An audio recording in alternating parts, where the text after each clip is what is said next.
નમસ્કાર વિદ્યાર્થી મિત્રો, આજે આપણે અભ્યાસ કરીશું ટીવાય બીએસસી કેમિસ્ટ્રી સેમેસ્ટર નંબર 5. તો વિદ્યાર્થી મિત્રો, ટીવાય બીએસસી કેમિસ્ટ્રીમાં તમારે ટોટલ કેમિસ્ટ્રીના 4 સબ્જેક્ટનો અભ્યાસ કરવાનો રહેશે, જેમાંથી આજે આપણે અભ્યાસ કરીશું પેપર નંબર 503, એટલે કે ફિઝિકલ કેમિસ્ટ્રી, ભૌતિક રસાયણશાસ્ત્ર. તો તમારે ફિઝિકલ કેમિસ્ટ્રીનો પેપર કોડ છે CCCH503. વિદ્યાર્થી મિત્રો, તમારે ફિઝિકલ કેમિસ્ટ્રીમાં ટોટલ 3 યુનિટ ભણવાના રહેશે, જેમાંથી આજે આપણે અભ્યાસ કરીશું પ્રથમ યુનિટનો, અને પ્રથમ યુનિટનું નામ છે વિદ્યુત ચાલક બળ, એટલે કે ઇલેક્ટ્રોમોટિવ ફોર્સ. વિદ્યાર્થી મિત્રો, આગળ મેં કહ્યું પ્રમાણે ભૌતિક રસાયણશાસ્ત્રમાં તમારે 3 યુનિટ ભણવાના રહેશે, જેમાંથી પ્રથમ યુનિટનું નામ છે વિદ્યુત ચાલક બળ, એટલે કે ઇલેક્ટ્રોમોટિવ ફોર્સ. બીજો યુનિટ છે સાંખ્યિક ઉષ્માગતિશાસ્ત્ર, એટલે કે સ્ટેટિસ્ટિકલ થર્મોડાયનેમિક્સ. અને ત્રીજો યુનિટ રહેશે તમારો પોલિમર, એટલે કે મેક્રો મોલિક્યુલ્સ. તો વિદ્યાર્થી મિત્રો, તમારે 503માં 3 યુનિટ રહેશે, જેમાંથી આજે આપણે અભ્યાસ કરીશું વિદ્યુત ચાલક બળ, એટલે કે ઇલેક્ટ્રોમોટિવ ફોર્સ. તો સૌ પ્રથમ વિદ્યુત ચાલક બળ આપણે કોને કહીશું, અથવા તો વિદ્યુત ચાલક બળ કોને કહેવાય, તો યુનિટની શરૂઆત કરીએ એ પહેલાં આપણે વિદ્યુત ચાલક બળ કોને કહીએ એ સમજીશું. તો વિદ્યુત ચાલક બળ સમજવા માટે મેં 2 પાત્રો લીધા છે, અને બંને પાત્રમાં અલગ અલગ દ્રાવણ ભરેલા છે. પાત્ર 1માં મેં ZnSO4નું દ્રાવણ લીધેલું છે, જ્યારે પાત્ર 2માં મેં CuSO4નું દ્રાવણ લીધેલ છે. હવે બંને પાત્રમાં ઇલેક્ટ્રોડ ડુબાડવામાં આવેલા છે, એટલે કે ZnSO4ના દ્રાવણમાં Zn ઇલેક્ટ્રોડ ડુબાડેલો છે, જ્યારે CuSO4ના દ્રાવણમાં કોપરનો ઇલેક્ટ્રોડ ડુબાડેલો છે. હવે શું પ્રક્રિયા થશે તો એ આપણે ગેલ્વેનિક સેલ દ્વારા સમજીશું. તો Zn ઇલેક્ટ્રોનમાંથી, એટલે કે Zn ઇલેક્ટ્રોડમાંથી ઇલેક્ટ્રોન મુક્ત થવાની પ્રક્રિયા, એટલે કે Zn ધ્રુવ વિદ્યાર્થી મિત્રો શું કરશે? ઇલેક્ટ્રોન મુક્ત કરશે. ઇલેક્ટ્રોન મુક્ત કરવાની પ્રક્રિયા અથવા તો લોસ ઓફ ઇલેક્ટ્રોન. ઇલેક્ટ્રોન મુક્ત કરવાની પ્રક્રિયા વિદ્યાર્થી મિત્રો, તમે ભણી ગયા છો આગળ કે ઇલેક્ટ્રોન મુક્ત કરવાની પ્રક્રિયાને આપણે શું કહીશું? ઓક્સિડેશન, એટલે કે એનોડ. ઓક્સિડેશન એટલે કે ઓક્સિડેશન, ઇલેક્ટ્રોન મુક્ત થવાની પ્રક્રિયાને આપણે શું કહીશું? ઓક્સિડેશન. અને એ મુક્ત થયેલ ઇલેક્ટ્રોન ક્યાં સ્વીકારાશે? તો કે ભાઈ કોપરના ધ્રુવ ઉપર. એટલે કે ઇલેક્ટ્રોન સ્વીકારવાની પ્રક્રિયાને વિદ્યાર્થી મિત્રો આપણે શું કહીશું? રિડક્શન અથવા તો ગેઇન ઓફ ઇલેક્ટ્રોન. તો જેનું ઓક્સિડેશન થશે એને આપણે શું કહીશું? એનોડ. અને જેનું રિડક્શન થશે એને આપણે શું કહીશું? કેથોડ. એટલે કે EMF, એટલે કે E સેલનું આપણે સૂત્ર કેવું હોય વિદ્યાર્થી મિત્રો? તો શું થશે? E સેલ બરાબર E cathode minus E anode. આ થયું તમારે E સેલનું સૂત્ર. તો કેથોડ અને એનોડના તફાવતના લીધે ઉત્પન્ન થતો પોટેન્શિયલ, એટલે કે કેથોડ અને એનોડના તફાવતના લીધે ઉત્પન્ન થતા પોટેન્શિયલને આપણે શું કહીશું? E cell. બરાબર છે વિદ્યાર્થી મિત્રો? તો જો નીચે મેં લખ્યું છે એનોડ અને કેથોડના ઇલેક્ટ્રોડ પોટેન્શિયલના તફાવત, જેને આપણે E સેલ કહીશું અથવા તો EMF. બીજી ભાષામાં કહેવું તો આપણે શું કહેવાય? Electromotive force. તો જો વિદ્યાર્થી મિત્રો, હું તમને સમજાવું કે બંને અર્ધ પ્રક્રિયાઓ, એટલે કે કઈ અર્ધ પ્રક્રિયા? તો કે ઓક્સિડેશન અને બીજી બાજુ રિડક્શન. તો બંને અર્ધ પ્રક્રિયાઓને 2 અલગ અલગ પાત્રમાં થવા દેવામાં આવે તો એટલે કે કઈ બંને અર્ધ પ્રક્રિયાઓ? તો એક પાત્રમાં ઓક્સિડેશન થશે, જ્યારે બીજા પાત્રમાં શું થશે વિદ્યાર્થી મિત્રો? રિડક્શન. બરાબર છે. તો ડાબી બાજુના પાત્રમાં થતી પ્રક્રિયા દ્વારા ઉત્પન્ન થતા ઇલેક્ટ્રોન, એટલે કે ડાબી બાજુના પાત્રમાં થતી પ્રક્રિયા, એટલે ડાબી બાજુના પાત્રમાં કઈ પ્રક્રિયા થશે વિદ્યાર્થી મિત્રો? ઓક્સિડેશન. એટલે કે ડાબી બાજુના પાત્રમાં થતી પ્રક્રિયા દ્વારા ઉત્પન્ન થતો ઇલેક્ટ્રોન તાર દ્વારા જમણી બાજુના પાત્ર તરફ વહન પામે છે. એટલે કે જમણી બાજુના પાત્ર તરફ એટલે કઈ બાજુ? કોપર ધ્રુવ તરફ. એટલે કે ડાબી બાજુના પાત્રમાંથી શું થશે વિદ્યાર્થી મિત્રો? ઇલેક્ટ્રોન દૂર થાય છે. ઇલેક્ટ્રોન દૂર થાય છે અને તે પાત્રમાંનું દ્રાવણ કેવું બને છે? ઋણભારયુક્ત. એટલે કે ડાબી બાજુનું પાત્ર ઋણભારયુક્ત બને છે, જ્યારે જમણી બાજુનું પાત્ર શું થશે? ધનભારયુક્ત બનશે. કેમ ઋણભારયુક્ત બનશે ડાબી બાજુનું પાત્ર? કારણ કે ઇલેક્ટ્રોન દૂર થાય છે, માટે એ પાત્ર શું થશે? ઋણભારયુક્ત. જ્યારે ઇલેક્ટ્રોન જ્યાં સ્વીકારાય છે એ પાત્ર શું બનશે? ધનભારયુક્ત. હવે બંને વિભાગોના દ્રાવણોને તમે જોયું વિદ્યાર્થી મિત્રો, ક્ષાર સેતુ બનાવેલો છે મેં ડાયાગ્રામમાં. તો બંને વિભાગોના દ્રાવણને ક્ષાર સેતુ દ્વારા જોડવામાં આવે છે. હવે તમને પ્રશ્ન થાય કે આ ક્ષાર સેતુના અંદર શું ભરવામાં આવતું હશે? તો ક્ષાર સેતુની અંદર NaCl, KCl કાં તો K2SO4 થી બનેલો હોય છે. અને ક્ષાર સેતુનું કાર્ય શું? તો ક્ષાર સેતુનું કાર્ય શું? એક વિભાગમાંથી બીજા વિભાગ તરફ આયનોનું પ્રસરણ થવા દે છે. એટલે કે આયનોનું તટસ્થીકરણ કરે છે, જેને આપણે શું કહીશું? ક્ષાર સેતુ. તો વિદ્યાર્થી મિત્રો, તો સૌથી પહેલાં વિદ્યુત ચાલક બળ આપણે શેના દ્વારા સમજ્યા? ગેલ્વેનિક સેલ દ્વારા.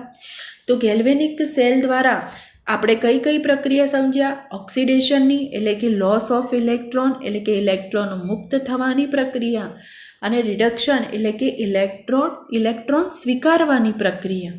અને આ બંને પ્રક્રિયાના તફાવતના લીધે જે પોટેન્શિયલ ઉત્પન્ન થાય છે, જેને વિદ્યાર્થી મિત્રો આપણે શું કહીશું? વિદ્યુત ચાલક બળ.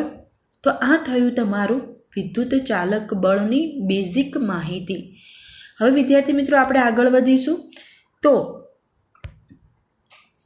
કેટલીક અગત્યની વ્યાખ્યાઓ જે હું તમને અહીંયા સમજાવી દઉં. તો સૌથી પહેલાં ઓક્સિડેશન કોને કહીશું? તો કે ભાઈ જે રાસાયણિક પ્રક્રિયા દરમિયાન ઇલેક્ટ્રોન ગુમાવવાની પ્રક્રિયા. વિદ્યાર્થી મિત્રો તમે આગળ ભણી ગયા, ઇલેક્ટ્રોન ગુમાવવાની પ્રક્રિયાને આપણે શું કહીશું? ઓક્સિડેશન. એટલે કે આપણે આગળ જોયું કે Zn ઇલેક્ટ્રોન ઉપરથી ઇલેક્ટ્રોન મુક્ત થવાની અથવા તો ઇલેક્ટ્રોન ગુમાવવાની પ્રક્રિયા. તો Znમાંથી ઇલેક્ટ્રોન મુક્ત થશે, તો આપણે કોષ રાસાયણિક પ્રક્રિયા લખવી હોય તો આપણે કઈ રીતે લખશું? Zn solid, it gives Zn +2 electron. હવે આ થઈ તમારી પહેલી વ્યાખ્યા, ઓક્સિડેશન. હવે રિડક્શન કોને કહીશું? તો કે ભાઈ જે રાસાયણિક પ્રક્રિયા દરમિયાન ઇલેક્ટ્રોન મેળવવાની પ્રક્રિયા, એટલે કે ઇલેક્ટ્રોન મેળવવાની, ઇલેક્ટ્રોન સ્વીકારવાની પ્રક્રિયાને આપણે શું કહીશું? રિડક્શન. જે તમે આગળ મેં ગેલ્વેનિક સેલ સમજાવ્યું કે EMF કોને કહેવાય, એમાં તમે સમજી ગયા કે ઓક્સિડેશન કોને કહેવાય અને રિડક્શન કોને કહેવાય. ત્રીજા નંબરની વ્યાખ્યા છે તમારે વિદ્યાર્થી મિત્રો એનોડ. એટલે કે એનોડનું કાર્ય શું? તો તે ઇલેક્ટ્રોનને બહારના પરિપથમાં મોકલે છે. ઇલેક્ટ્રોનને બહારના પરિપથમાં, એટલે કે બહારના પરિપથમાં મોકલશે એટલે પોતાનામાંથી ઇલેક્ટ્રોન લોસ થશે, ઇલેક્ટ્રોન મુક્ત કરશે. માટે એના પર કયો ચાર્જ આવશે વિદ્યાર્થી મિત્રો? ઋણ વીજભાર. એટલે કે ઋણ વીજભાર ધરાવે છે. જે ઇલેક્ટ્રોડ પર ઓક્સિડેશન પ્રક્રિયા થાય. હવે વિદ્યાર્થી મિત્રો આપણે એનોડ કોને કહીશું? તો કે ભાઈ જે ઇલેક્ટ્રોડ પર ઓક્સિડેશન પ્રક્રિયા થાય તે ઇલેક્ટ્રોડને આપણે શું કહીશું? એનોડ. પછી કેથોડ કોને કહીશું? નેક્સ્ટ આપણી ડેફિનેશન. તો તે ઇલેક્ટ્રોનને બહારના પરિપથમાંથી સ્વીકારે છે. એટલે કે વિદ્યાર્થી મિત્રો, કેથોડ કોને કહીશું આપણે? કે જે ઇલેક્ટ્રોન મુક્ત થયેલ હશે એ ઇલેક્ટ્રોન શેના દ્વારા સ્વીકારવામાં આવશે? કેથોડ દ્વારા. તો ઇલેક્ટ્રોનને બહારના પરિપથમાંથી સ્વીકારે છે. જે ઇલેક્ટ્રોડ પર રિડક્શન પ્રક્રિયા થાય, એટલે કે જે ઇલેક્ટ્રોડ પર રિડક્શન પ્રક્રિયા થાય તે ઇલેક્ટ્રોડને આપણે શું કહીશું વિદ્યાર્થી મિત્રો? કેથોડ. તો થઈ ટોટલ આપણી આ 4 ડેફિનેશન. ઓક્સિડેશન કોને કહીશું? રિડક્શન કોને કહીશું? એનોડ કોને કહીશું? અને કેથોડ કોને કહીશું? એના પછી જોઈએ વિદ્યાર્થી મિત્રો આપણે અર્ધકોષ.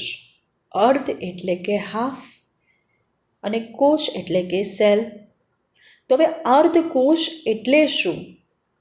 તો વિદ્યુત રાસાયણિક કોષનો અડધો ભાગ. અડધો ભાગ કે જ્યાં કાં તો ઓક્સિડેશન પ્રક્રિયા જોવા મળશે વિદ્યાર્થી મિત્રો, કાં તો તમને રિડક્શન પ્રક્રિયા થતી હોય. એટલે કે બંનેમાંથી કોઈ પણ એક જ પ્રક્રિયા થતી હોય, કાં તો ઓક્સિડેશન કાં તો રિડક્શન. તો તેવા કોષને આપણે શું કહીશું? અર્ધકોષ અથવા તો હાફ સેલ. પછી બીજી એક ડેફિનેશન છે ક્ષાર સેતુ, જે તમે આગળ જોયું આપણે વિદ્યાર્થી મિત્રો કે ક્ષાર સેતુ કોને કહીશું. તો ક્ષાર સેતુ કોને કહેવાય? કે બે દ્રાવણોના જોડાણ માટે વપરાતી, એટલે કે બે દ્રાવણોના જોડાણ માટે વપરાતી યુ આકારની નળી કે જેમાં યોગ્ય આયનો ધરાવતું દ્રાવણ ભરેલું હોય છે. મેં તમને આગળ કીધું કે યોગ્ય આયનો ધરાવતું દ્રાવણ એટલે કે કાં તો NaClનું, કાં તો KClનું, કાં તો K2SO4નું દ્રાવણ નળીમાં ભરવામાં આવે છે. અને એનું કાર્ય શું ક્ષાર સેતુનું? તો બંને દ્રાવણોમાં રહેલા આયનોનું તટસ્થીકરણ કરે છે. તો આ થયું તમારે ક્ષાર સેતુ. તો વિદ્યાર્થી મિત્રો, આપણે હવે વિદ્યુત ચાલક બળની થિયરી ચાલુ કરવા તરફ જઈ રહ્યા છીએ. તો એના પહેલાં આપણે વિદ્યુત ચાલક બળ એટલે કે ઇલેક્ટ્રોમોટિવ ફોર્સ, એની કેટલીક વ્યાખ્યાઓ ઓક્સિડેશન, રિડક્શન, એનોડ, કેથોડ, અર્ધકોષ અને ક્ષાર સેતુ કોને કહેવાય એ બધી વ્યાખ્યાઓ આપણે સમજી લીધી. હવે આપણે આગળ જઈશું એની થિયરી પર. તો સૌથી પહેલાં આપણે શરૂઆત કરીશું પહેલી થિયરી આપણી EMFની, વિદ્યુત ચાલક બળની. આપણે ક્વેશ્ચન વાઇઝ જ સમજીશું. તો આપણો પ્રથમ ક્વેશ્ચન છે, એક્ઝામમાં પૂછાય તો રાસાયણિક કોષના પ્રકારો જણાવો, અથવા તો રાસાયણિક કોષના પ્રકાર આપી નિર્ગમન સિવાયના રાસાયણિક કોષનો પોટેન્શિયલ શોધવાનું સમીકરણ તારવો. તો વિદ્યાર્થી મિત્રો, સૌથી પહેલાં આપણને કીધું છે કે રાસાયણિક કોષના પ્રકાર.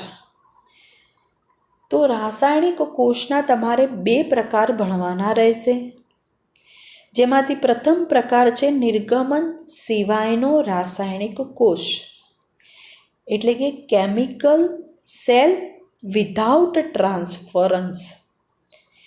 અને બીજો પ્રકાર છે તમારો નિર્ગમન સહિતનો રાસાયણિક કોષ, એટલે કે કેમિકલ સેલ વિથ ટ્રાન્સફરન્સ. તો વિદ્યાર્થી મિત્રો, રાસાયણિક કોષના કેટલા પ્રકાર થયા? કુલ 2 પ્રકાર. બંને પ્રકારમાં પ્રથમ પ્રકાર છે નિર્ગમન સિવાયનો અને બીજો પ્રકાર છે નિર્ગમન સહિતનો. તો સૌથી પહેલાં આપણે ચાલુ કરીશું નિર્ગમન સિવાયના રાસાયણિક કોષનો પોટેન્શિયલ શોધવાનું સમીકરણ.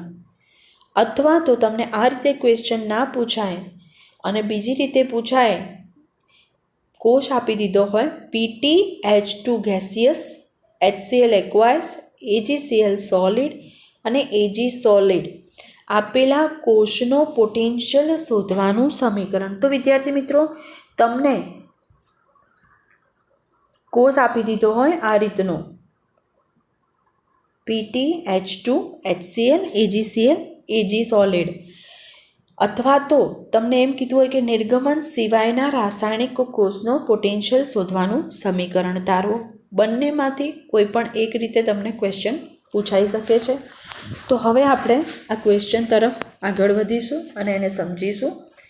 તો નિર્ગમન સિવાયના રાસાયણિક કોષને સમજતા પહેલાં આપણે એક ડાયાગ્રામ દોરીશું.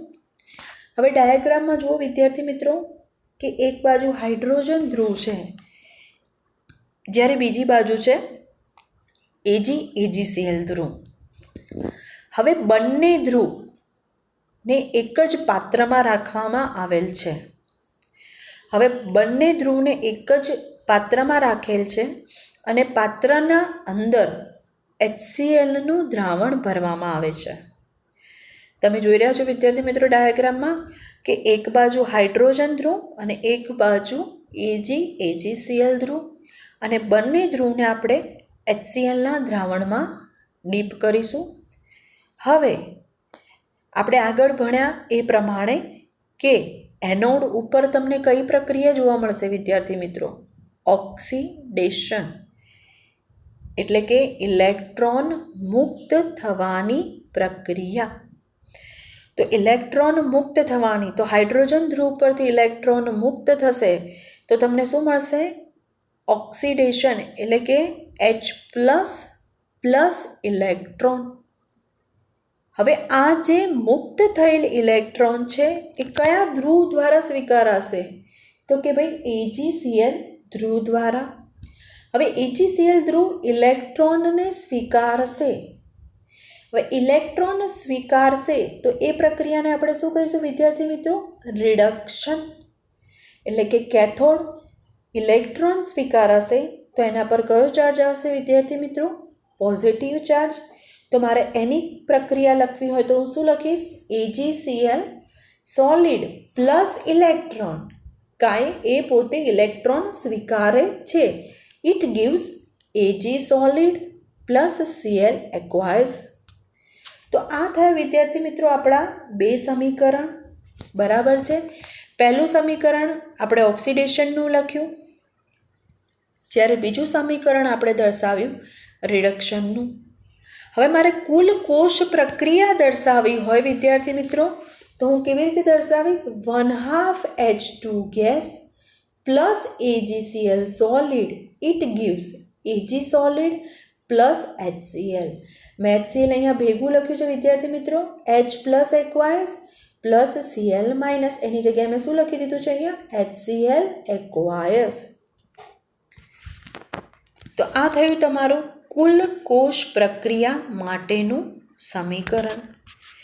તો વિદ્યાર્થી મિત્રો, નિર્ગમન સિવાયનો રાસાયણિક કોષ, કે એમાં સૌથી પ્રથમ આપણે ડાયાગ્રામ ડ્રો કર્યો, પછી ઓક્સિડેશન પ્રક્રિયા, રિડક્શન પ્રક્રિયા, અને એના પછી આપણે કુલ કોષ પ્રક્રિયા દર્શાવી. હવે આપણે આગળ જોઈશું. તો જુઓ, નિર્ગમન સિવાયના રાસાયણિક કોષમાં પ્રવાહી જંક્શન પોટેન્શિયલ અથવા તો લિક્વિડ જંક્શન પોટેન્શિયલ અવગણવામાં આવે છે. હવે વિદ્યાર્થી મિત્રો, તમને શું કીધું છે કે નિર્ગમન સિવાયના રાસાયણિક કોષમાં લિક્વિડ જંક્શન પોટેન્શિયલ અવગણવામાં આવે છે. તો સૌથી પહેલાં લિક્વિડ જંક્શન પોટેન્શિયલ કોને કહેવામાં આવે? તો આપણે પહેલાં એ સમજીશું. તો લિક્વિડ જંક્શન પોટેન્શિયલમાં અલગ અલગ સાંદ્રતા ધરાવતા દ્રાવણો હોય. જ્યારે આપણે નિર્ગમન સહિતના, આપણે અત્યારે સમજી રહ્યા છો નિર્ગમન સિવાયનો રાસાયણિક કોષ, તો નિર્ગમન સિવાયના રાસાયણિક કોષમાં આપણે બંને ઇલેક્ટ્રોડને એક જ સાંદ્રતા એટલે કે HClના દ્રાવણમાં ડીપ કરેલો છે. હવે જો અહીંયા સાંદ્રતા એક જ સરખી છે, માટે આપણે ઇલેક્ટ્રોડને એક જ દ્રાવણમાં ડીપ કરેલા છે. પરંતુ જો અલગ અલગ સાંદ્રતા ધરાવતું દ્રાવણ હોય તો એની અંદર પ્રવાહી જંક્શન પોટેન્શિયલને ગણવામાં આવે છે. જ્યારે અત્યારે આપણે નિર્ગમન સિવાયના રાસાયણિક કોષનો અભ્યાસ કરીએ છીએ, માટે પ્રવાહી જંક્શન પોટેન્શિયલ અવગણવામાં આવે છે. તો કેમ અવગણવામાં આવે છે? કારણ કે અહીંયા જુદી જુદી સાંદ્રતા ધરાવતું દ્રાવણ વાપરવામાં આવતું નથી. માટે બરાબર છે વિદ્યાર્થી મિત્રો. તો પ્રવાહી જંક્શન પોટેન્શિયલ કોને કહેવાય એ તમને ખબર પડી કે કેમ અવગણવામાં આવે છે. બરાબર છે. પછી બીજા પોઈન્ટ ઉપર આપણે જઈશું. તો જુઓ, આ કોષમાં એક ધ્રુવ ધન આયનને પ્રતિવર્તી, જ્યારે બીજો ધ્રુવ ઋણ આયનને પ્રતિવર્તી હોય છે, જે તમે ડાયાગ્રામમાં જોયું વિદ્યાર્થી મિત્રો. નેક્સ્ટ પોઈન્ટ આપણે જોઈશું કે આ કોષમાં HClની સક્રિયતા ધારો કે AHCl છે. હવે વિદ્યાર્થી મિત્રો, મેં HClની આગળ કેમ એ લખ્યો? તો સક્રિયતાને આપણે કહેવું તો શું કહેવાય? એક્ટિવિટી. તમે થર્મોડાયનેમિક્સના ચેપ્ટરમાં અભ્યાસ કરી ચૂક્યા છો SYમાં કે સક્રિયતા કોને કહેવાય. તો આપણે HClની સક્રિયતા લખવી હોય, કોઈ પણ ધાતુની આપણે સક્રિયતા લખવી હોય તો એની આગળ આપણે કયો સિમ્બોલ રાખીશું? Small a. એ શેના માટે હોય છે? સક્રિયતા એટલે કે એક્ટિવિટી માટે.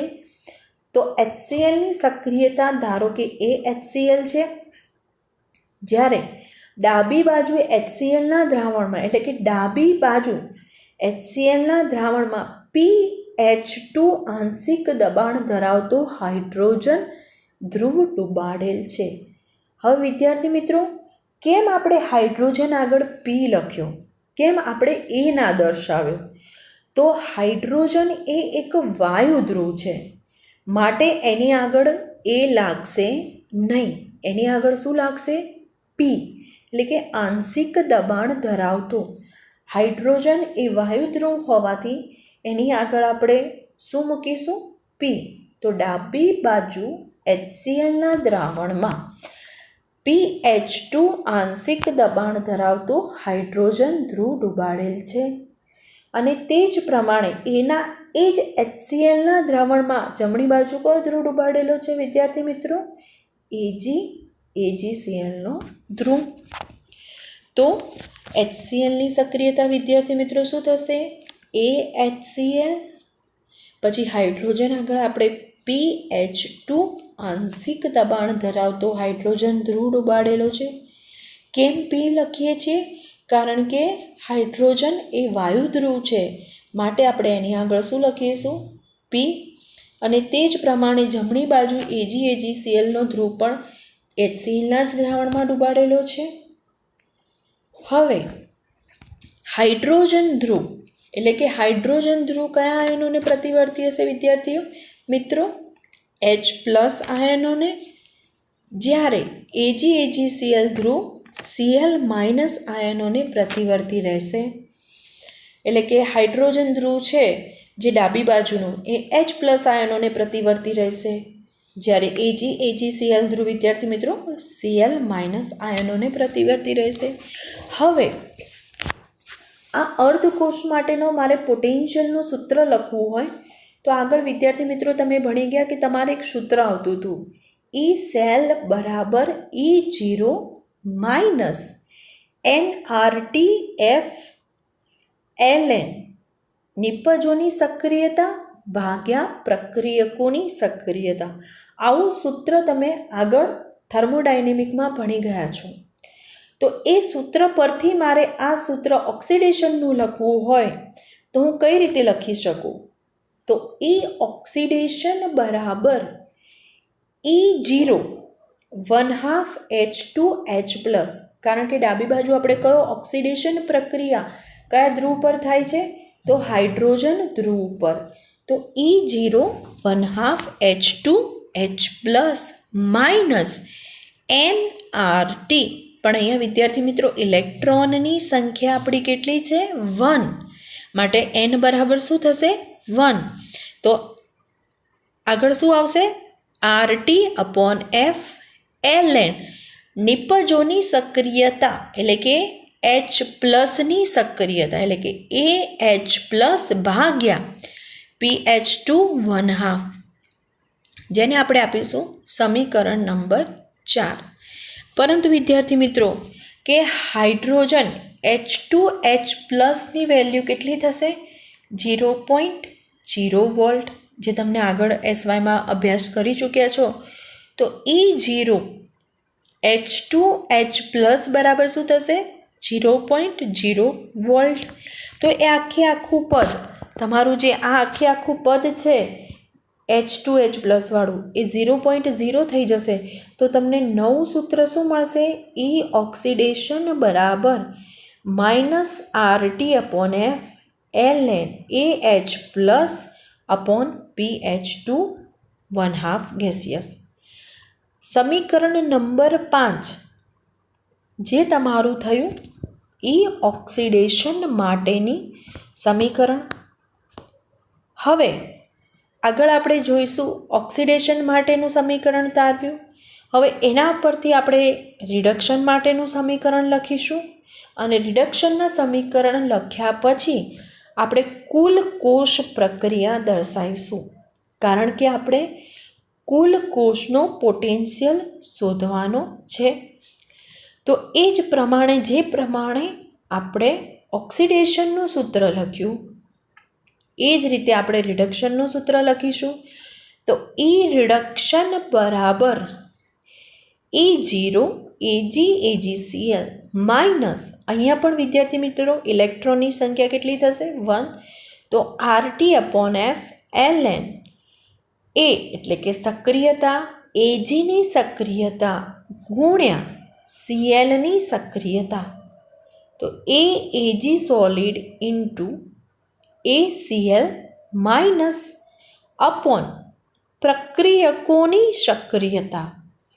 તો પ્રક્રિયકોની સક્રિયતા શું હતી વિદ્યાર્થી મિત્રો? એક્ટિવિટી ઓફ AgCl એટલે કે AgClની સક્રિયતા, જેને આપણે કહીશું સમીકરણ નંબર 6. હવે વિદ્યાર્થી મિત્રો ધાતુની સક્રિયતા બરાબર 1 હોવાથી ધાતુની સક્રિયતા જનરલી કેટલી હશે? 1. તો AgCl સોલિડ અને AAG સોલિડ બંને ધાતુ હોવાથી બંનેની વેલ્યુ પણ કેટલી થશે? 1 થશે વિદ્યાર્થી મિત્રો. એટલે કે આ બંનેની વેલ્યુ કયા બંનેની? Ag/AgCl. આ બંને ધાતુ હોવાથી બંનેની સક્રિયતા કેટલી થશે? 1 થશે. માટે આપણને નવું સમીકરણ કયું પ્રાપ્ત થશે? રિડક્શન માટેનું.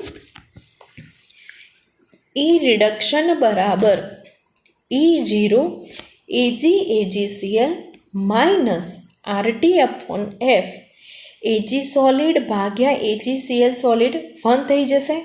માટે વધશે શું? ખાલી ln ACl માઇનસ aqueous.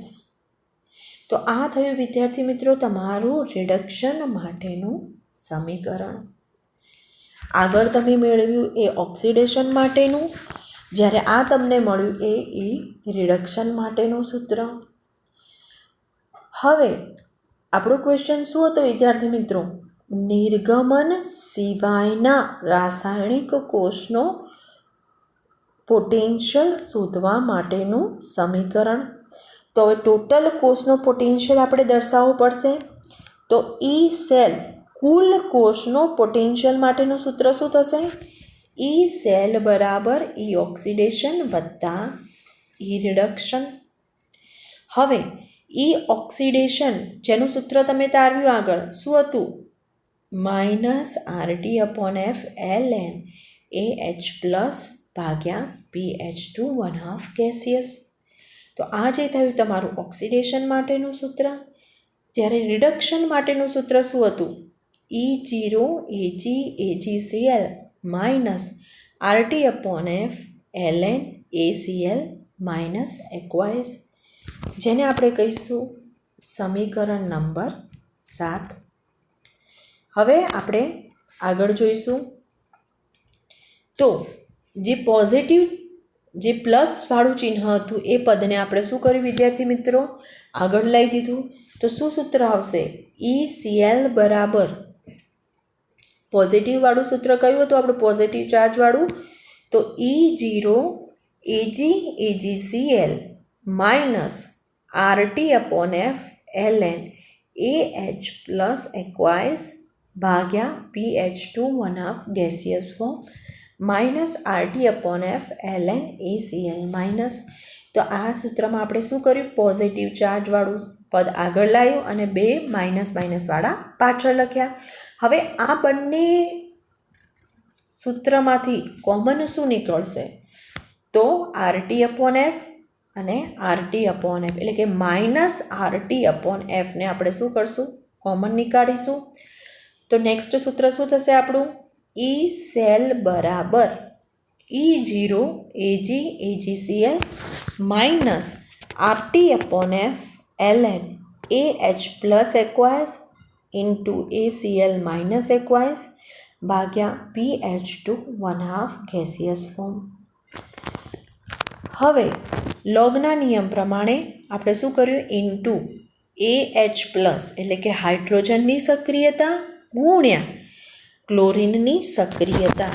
તો આ બંનેને મારે ભેગું લખવું હોય AH પ્લસ ઇન્ટુ ACl માઇનસને, તો હું શું લખી શકું?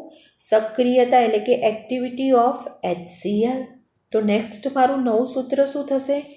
ECl બરાબર E0 AgAgCl minus RT/F ln activity એટલે કે સક્રિયતા HCl ભાગ્યા PH2 1/2 ગેસિયસ ફોર્મ.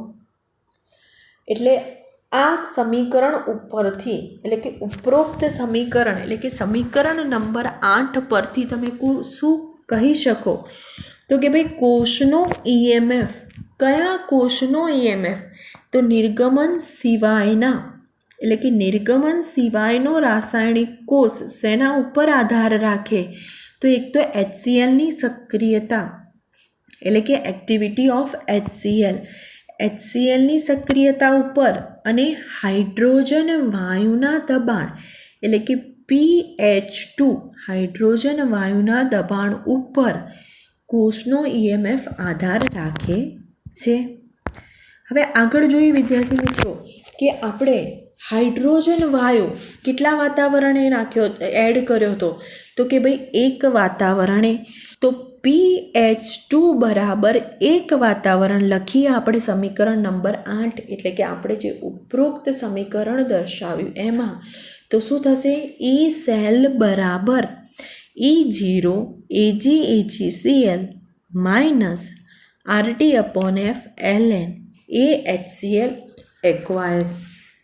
તો જે થયું તમારું સમીકરણ નંબર 9.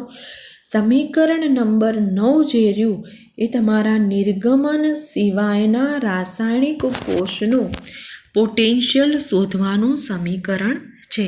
તો વિદ્યાર્થી મિત્રો તમે જે સમીકરણ 9 તારવ્યું એ તમારા નિર્ગમન સિવાયના EMF એટલે કે કોષનો પોટેન્શિયલ શોધવાનું સમીકરણ રહેશે. તો તમે વિદ્યાર્થી મિત્રો નિર્ગમન સિવાયનો રાસાયણિક કોષનો આજે અભ્યાસ કર્યો. તો નિર્ગમન રાસાયણિક કોષમાં તમારે બંને ધ્રુવ એક જ પાત્રમાં રાખવામાં આવે છે એટલે કે HClના દ્રાવણમાં. અને નિર્ગમન સિવાયના રાસાયણિક કોષમાં તમારે શેની અવગણના કરવાની હોય છે? તો કે ભાઈ પ્રવાહી જંક્શન પોટેન્શિયલની. એક નિર્ગમન સિવાયનો જ રાસાયણિક કોષ એવો છે કે જેમાં આપણે પ્રવાહી જંક્શન પોટેન્શિયલની અવગણના કરીશું. કારણ કે પ્રવાહી જંક્શન પોટેન્શિયલ ક્યારે ગણવામાં આવે? કે જ્યારે બે અલગ અલગ સાંદ્રતા ધરાવતું દ્રાવણ હોય ત્યારે જ આપણે પ્રવાહી જંક્શન પોટેન્શિયલને ગણીએ છીએ. પણ એક જ સાંદ્રતા ધરાવતું દ્રાવણ હોય તો એમાં પ્રવાહી જંક્શન પોટેન્શિયલને અવગણવામાં આવે છે. અને એના ઉપરથી આપણે ઓક્સિડેશન પ્રક્રિયા, રિડક્શન પ્રક્રિયા અને ઓક્સિડેશન સૂત્ર, એ ઓક્સિડેશન માટેનું સૂત્ર અને ત્યારબાદ એ રિડક્શન માટેનું સૂત્ર અને ત્યારબાદ આપણે કુલ કોષ પ્રક્રિયા તારવી અને એના પરથી આપણે છેલ્લું સમીકરણ 9 મેળવ્યું. જે સમીકરણ 9 એ આપણે નિર્ગમન સિવાયના રાસાયણિક કોષનો પોટેન્શિયલ શોધવા માટેનું સમીકરણ છે. તો વિદ્યાર્થી મિત્રો, આજે તમારી આ એક થિયરી વિદ્યુત ચાલક બળની આજે આપણે અહીંયા પૂરી કરીશું.